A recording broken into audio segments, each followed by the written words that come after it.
William Shakespeare is internationally recognised as one of the greatest literary geniuses in history. Although he died nearly 400 years ago, his plays and poetry are still studied by 50% of all school students around the world, both in his native English and in translation, and his writing has shaped the English language we know today. But despite the global recognition of his work, very little is known for certain about the life of William Shakespeare. Most of the information we have about Shakespeare's life comes from his time living in the small town of Stratford-upon-Avon in England. Today, Stratford is a town dedicated to Shakespeare's life and work. It's home to Shakespeare's birthplace and museum, and the Royal Shakespeare Theatre.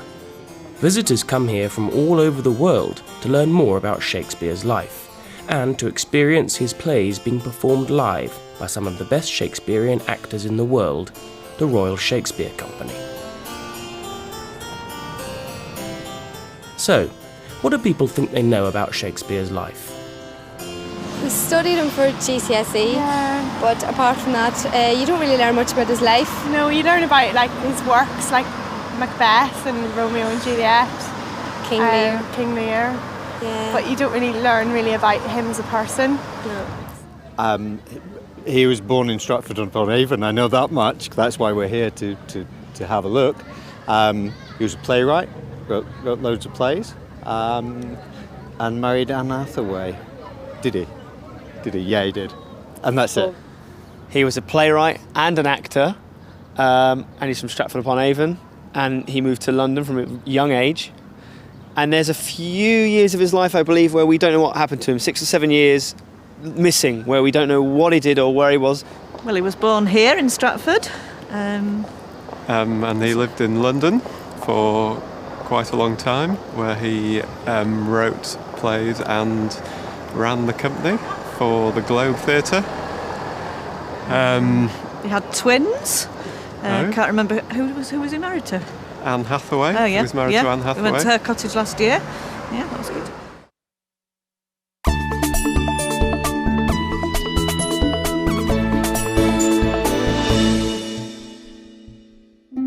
So, what are the facts? What do we actually know about Shakespeare? William Shakespeare was born on the 23rd of April, 1564, in this house in Stratford-upon-Avon. His father, John, was a successful glove maker and had a workshop in the house. William was one of 8 children, 4 boys and 4 girls. He went to school in Stratford, but he'd left school by the age of 16. At 18, William married the 26-year-old Anne Hathaway, and they had 3 children, a daughter, Susanna, and twins, Hamnet and Judith. Hamnet died when he was just 11. We know that in 1592, Shakespeare was living in London. He was writing plays and acting in theatres like the famous Globe Theatre. But we don't know when he left Stratford, or how he became a playwright. At this time, the theatre was extremely important, and by the time he died in Stratford at the age of 52, Shakespeare was a successful and wealthy man. His 37 plays had been performed for audiences from royalty to the poor in theatres in London and around the country. The Globe used to be one of the biggest theatres in London, and since its restoration in 2000, audiences here have been able to experience what going to the theatre used to be like 400 years ago. It was a very different experience, as Jackie O'Hanlon from the RSC explains. Theatre in Shakespeare's time was an incredibly popular form of entertainment. There wasn't anything else. There was no television. Everybody went to the theatre. Everybody. The tickets were cheap.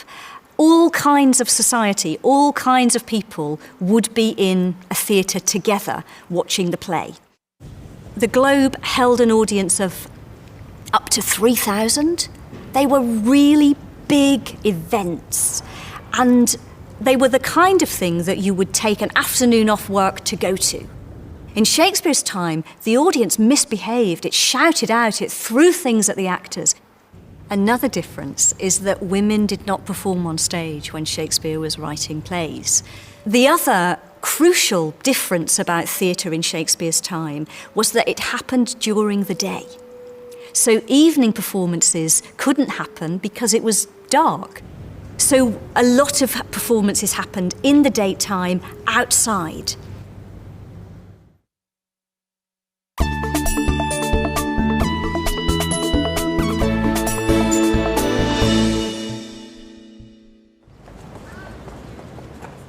In 2011, the Royal Shakespeare Theatre in Stratford was transformed to provide the best possible venue for bringing Shakespeare to a wider audience.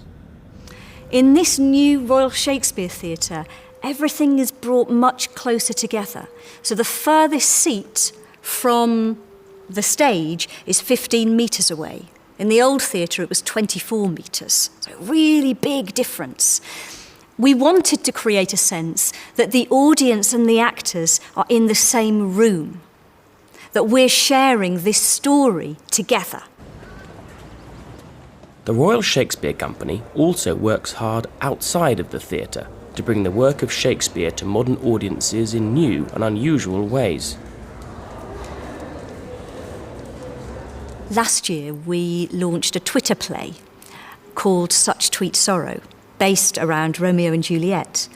5 actors played 5 key characters from the play and tweeted in 140 characters over a 5-week period their journey through the play Romeo and Juliet, but in modern language.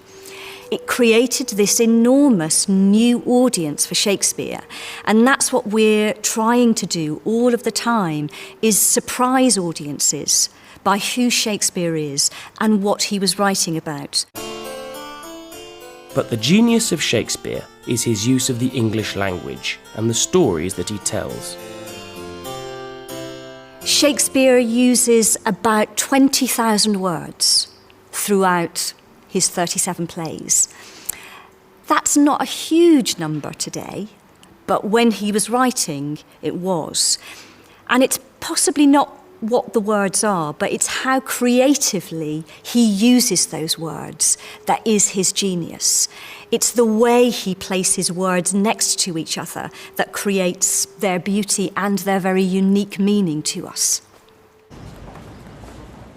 However, while most people have had to study Shakespeare at school, they rarely continue to read his work as adults. So what do we learn from his stories? And why are they so popular? I think what we learn from Shakespeare, whether we read the plays or perform the plays or watch them as an audience member, is we learn about ourselves. I fundamentally believe that. The reason the plays have stayed alive for 400 years is because they speak about us. They speak about the world we live in, each other. These days, for many people, seeing Shakespeare performed at the theatre is reserved for a special occasion. People worry that they can't understand Shakespeare, but as Jackie O'Hanlon says, this should not be a barrier. I will first of all look at a Shakespeare play and not immediately be able to understand it. So the first thing is to accept that's normal and good. And we find this a lot with students that we work with that have English as an additional language, that actually they will make more progress with Shakespeare than students who speak English as their first language, because speakers of English as an additional language are used to learning new words all the time, and Shakespeare's just another language to learn. And even if people are sometimes unsure about Shakespearean language, most people can remember at least a few quotes, although not always correctly. Tomorrow and tomorrow and tomorrow. To be or not to be, that is the question, whether 'tis noble in mind to suffer the stings and arrows. No reason, not the need. That's a good one when you're shopping. From King Lear. All's well that ends well. how sharper than a serpent's tooth it is to have a thankless child. My mother used to quote that to me all the time. I'm trying to think of more. I can't. To be or not to be is the obvious one. Yeah. A horse, my kingdom for a horse. Shall I not compare thee to a summer's rose? Yorick? Oh, alas, I knew him so well. Yeah. If music be the food of love, play on. That's a good one. It is a good one. That's a very good one.